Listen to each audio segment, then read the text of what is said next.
students, welcome to the class. Welcome to the class on Indian Polity series for Group 1 Prelims TSPSC. As the part of Indian Polity series, today in this class, we will look into an important topic which is part of the Parliament, that is the financial process in the Parliament. Along with that, let us also see anti-defection law. Anti-defection law is something which is in news. So let us focus on these two topics. Now, coming to Parliament financial process.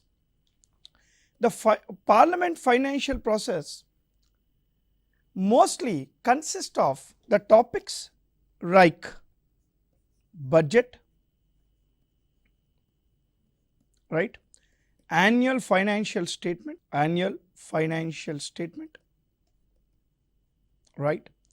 We have consolidated fund of India, contingent fund of India, public fund of India, as well as the cut motions. You also have cut motion. So these are the topics which are discussed in the financial relations of the or financial process in the Parliament. Now coming to anti-defection law.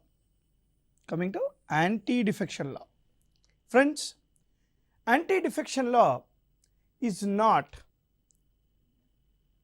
part of the original Indian Constitution. Anti-defection law was later added in the Constitution of India. Anti-defection law was added by 52nd Constitutional Amendment Act of 1985. The 52nd Constitutional Amendment Act of 1985 has inserted Schedule 10 of the Constitution, which deals with anti-defection law. Anti-defection law is that law which is in related or which deals with the members of the legislature who tend to change their parties after the elections. Anti-defection law is in news. So these are the two topics which we will focus on in this particular class. Let's continue and take our class forward by looking at the first question. Look at the first question. As I told you many times even before in my classes, our intention through this series is to make you understand two things. One, how the questions will be framed.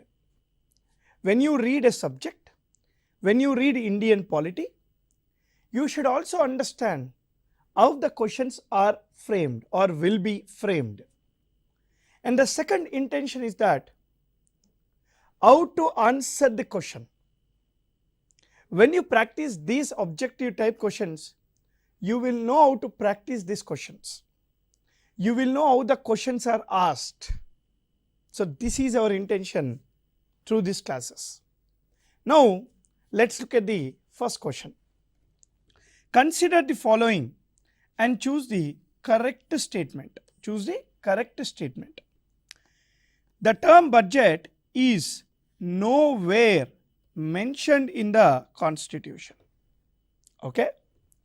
Article 112 of the Constitution deals with annual financial statement.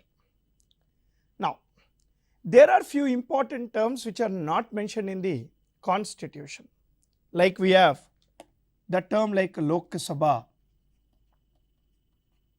the term 𝗳𝗏, right, the term federation, right, the term budget. These terms are nowhere mentioned in the Constitution, meaning this is correct statement. The term budget is nowhere mentioned in the Constitution. Then there should be some article which deals with the budget, right? and that is your Article 112. Article 112 talks about annual financial statement of the government. The President of India shall lay down the annual financial statement of the government in the Parliament via budget session. See, as per Article 85 of the Constitution, a session of the Parliament is started or can be stopped by President of India only. So the answer for this also is C. The answer is C, because both the statements are correct. Very, very important. These type of questions can be asked for your exam. Now let's go to the next question here. Alright. Look at this question ma. Consider the following and choose the correct statement. Again, correct statement. Okay. Article 116 deals with vote on account. Article 116 deals with vote on account. We already know what is Article 112, annual financial statement. Now here my question is, Article 116 deals with vote on account. Okay. Vote on account is the budget passed in the election year. Now this is one favorite question in your exam. Many people tend to opt for the wrong answer. If you think the answer is C, that is absolutely wrong, because the answer for this is A. Statement 2 is wrong, statement 1 is correct. Article 116 deals with vote on account, but which is not the budget passed in election year. Then what is this? Vote on account is the advanced budget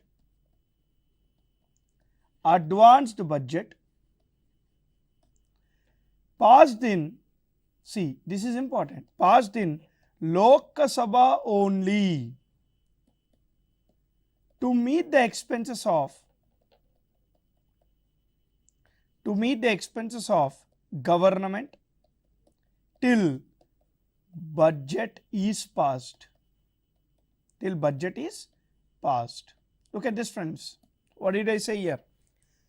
See, whenever the budget is initiated or whenever the annual financial statement is initiated in the Parliament, the government tend to lose its capacity to withdraw the amount from Consolidated Fund of India.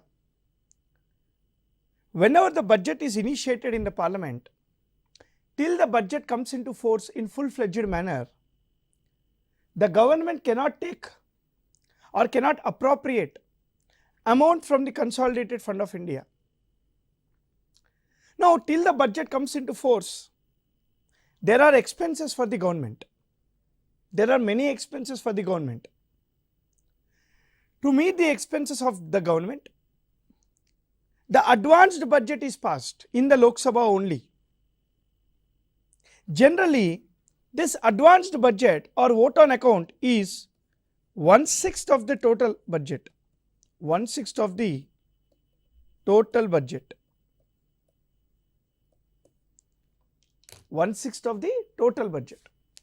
Now this advanced budget, which is passed to meet the expenses of the government, only in Lok Sabha when it is passed to meet the expenses of the government, I am repeating this, is called vote on account. So then what is the budget which is passed in election year called? The budget passed in election year is called interim budget, temporary budget. It is not vote on account. Don't get confused here. Interim budget is the budget which is passed in the election year.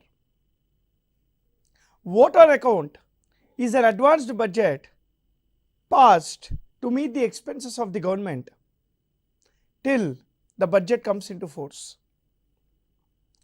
Very, very important for your exam. Vote on account is discussed in Article 116 of the Constitution. Now let's come back to the third question or the next question. Right, a very direct question, ma.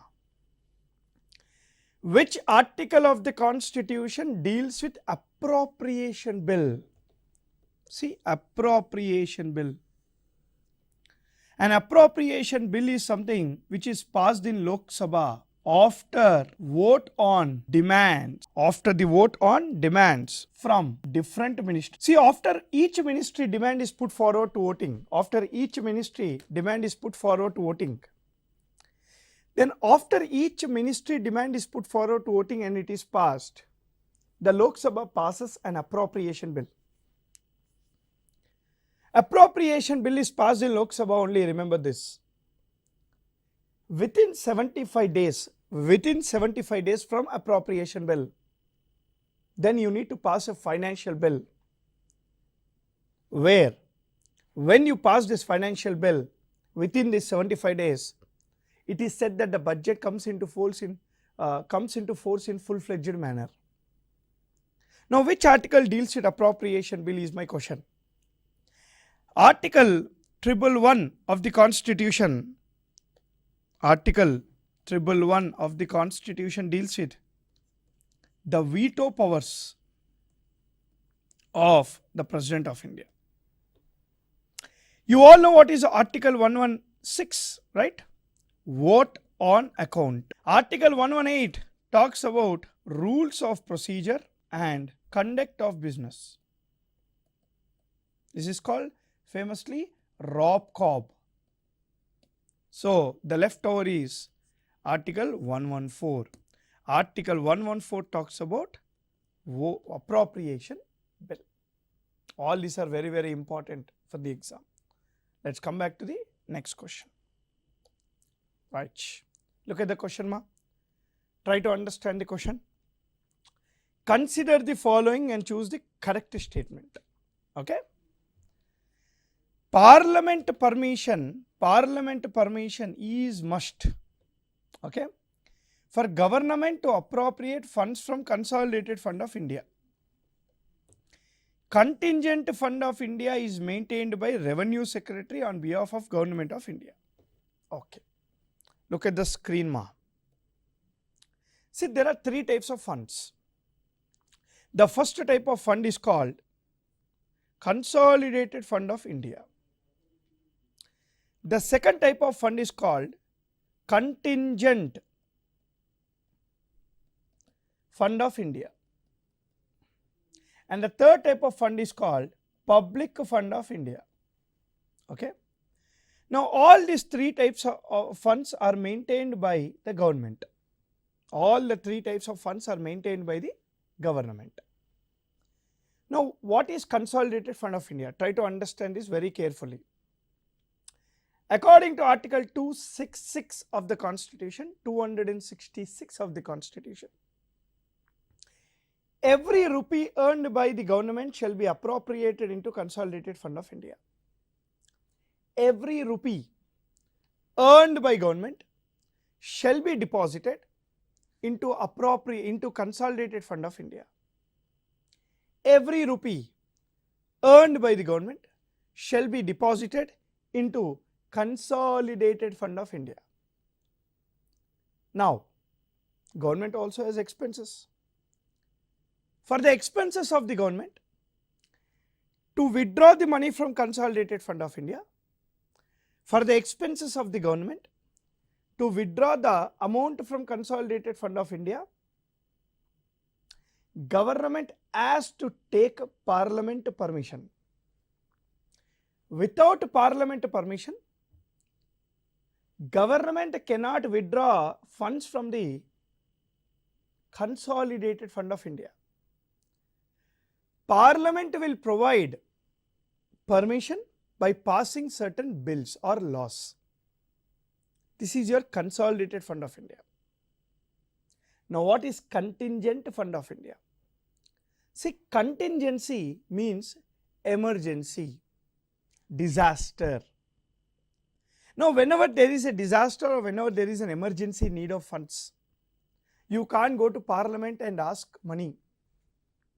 and you can't wait till the procedure is completed, because there is a disaster, we need to act, we need money.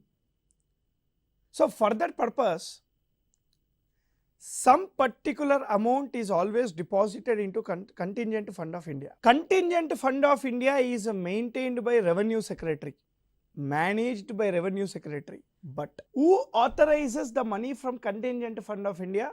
The President only. The President has the authority to authorize the money from Contingent Fund of India. Now what is public fund? We actually deposit some money with the government by actually taking some schemes, insurance schemes, PFs, Public Provident Fund, we 𝗂𝗽𝗻𝗀𝗃𝗃. There are many schemes according to which we actually deposit some amount with the government,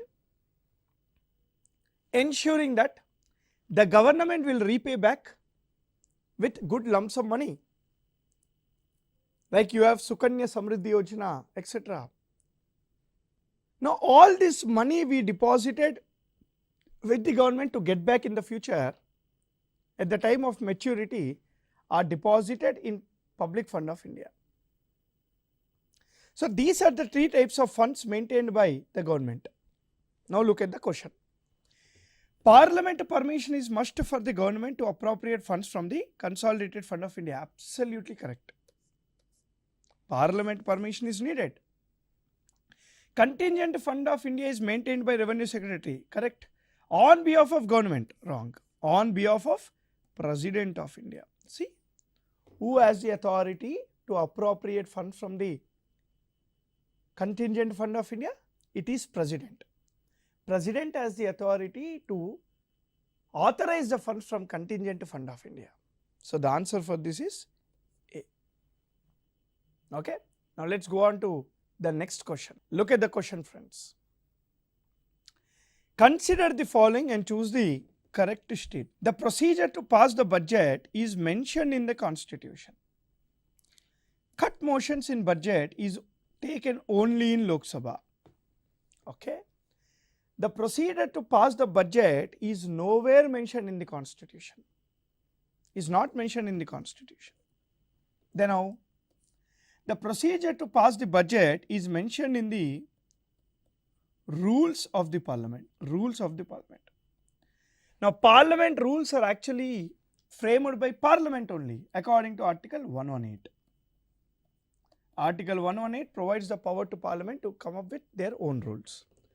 Now cut motions is only taken in Lok Sabha. This is correct. There are three types of cut motions. The first one is called policy cut, the second one is called economy cut, and the third one is called token. There are three types of cut motions. So the answer for this is B. 2 only is the answer.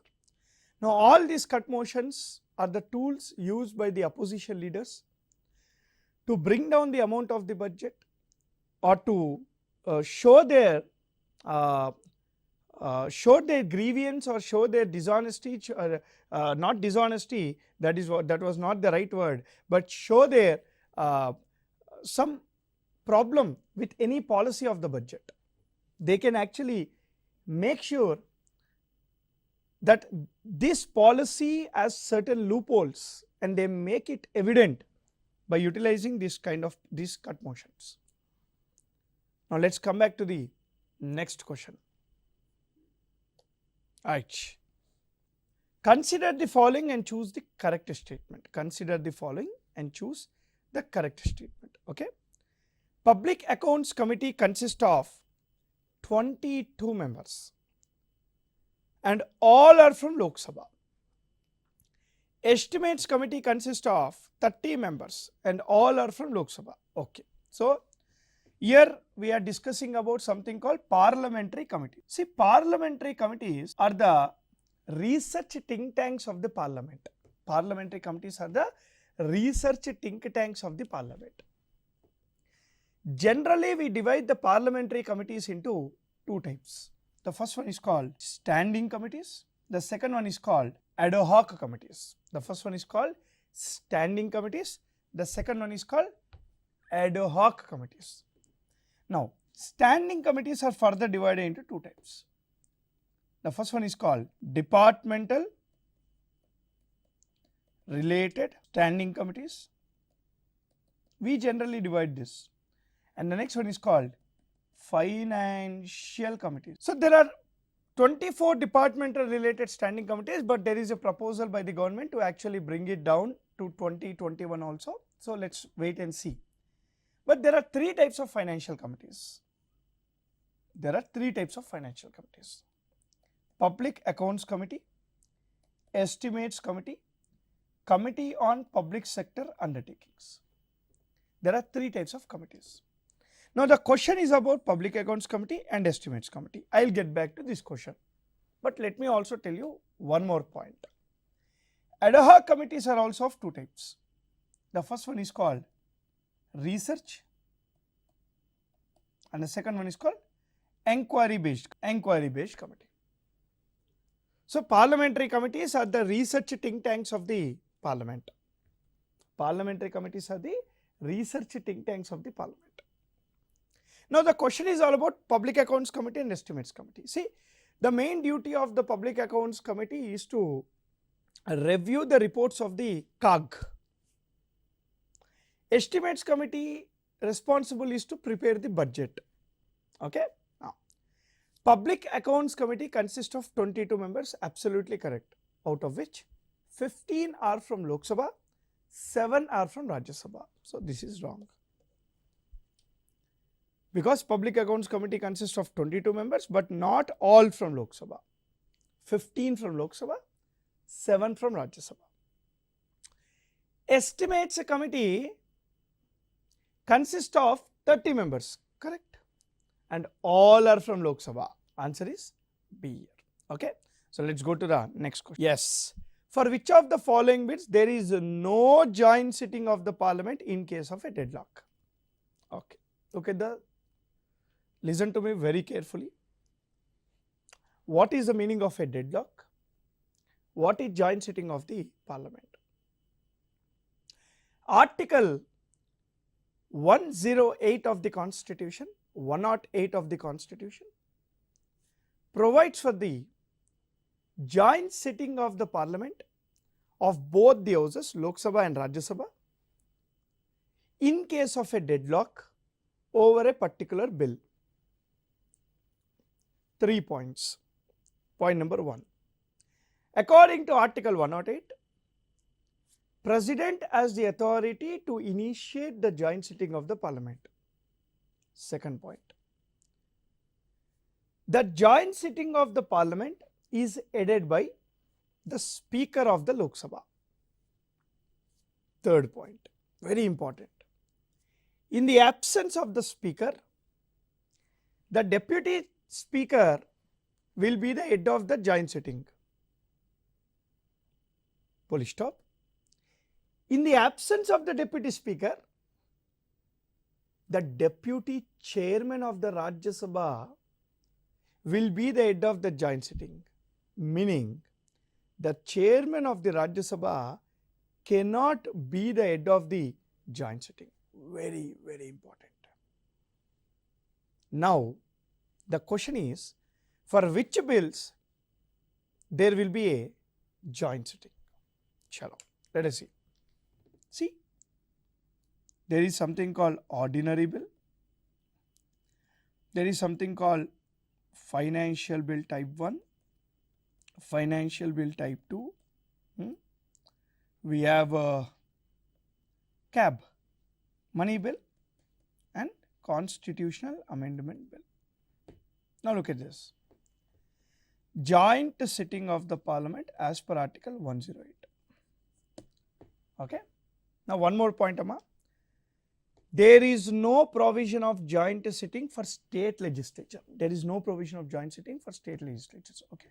Now, for ordinary bills, there will be a joint sitting in case of a deadlock. Sir, what is the meaning of deadlock? When there is a difference of opinion between Lok Sabha and Rajya Sabha on a bill. When Lok Sabha says yes, Rajya Sabha says no. Right? When Rajya Sabha says yes, Lok Sabha says no. That is called deadlock. Difference of opinion is called deadlock.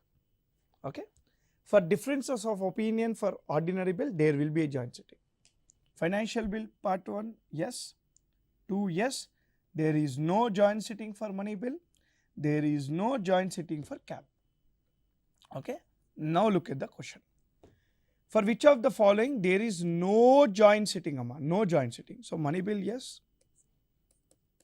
For this both, joint sitting of the parliament can be held. Okay. Answer is C. Okay. Very, very important. Let's go to the consider the following and choose the correct statement. Question hour is the hour of the parliament, is the first hour of the parliament. Question hour do not take place on the budget day and motion of thanks. Both the statements are correct, Andy. Both the statements are correct. Now look at the screen. Parliament generally starts from 11 AM and continues till 6 PM. Right? Not compulsorily. And according to the rules, it is 11 to 6, but it can be changed. Speaker can ask them to come at 6 AM and maybe speaker can leave at 10 PM also. There is no, but this is how generally it works. Now 11 to 12, so there is something called question hour, right. Now 12 to 1, right, there is something called 0 hour. 1 to 2, you have lunch. And the normal business, and the normal business of the house takes place between 2 PM to 6 PM.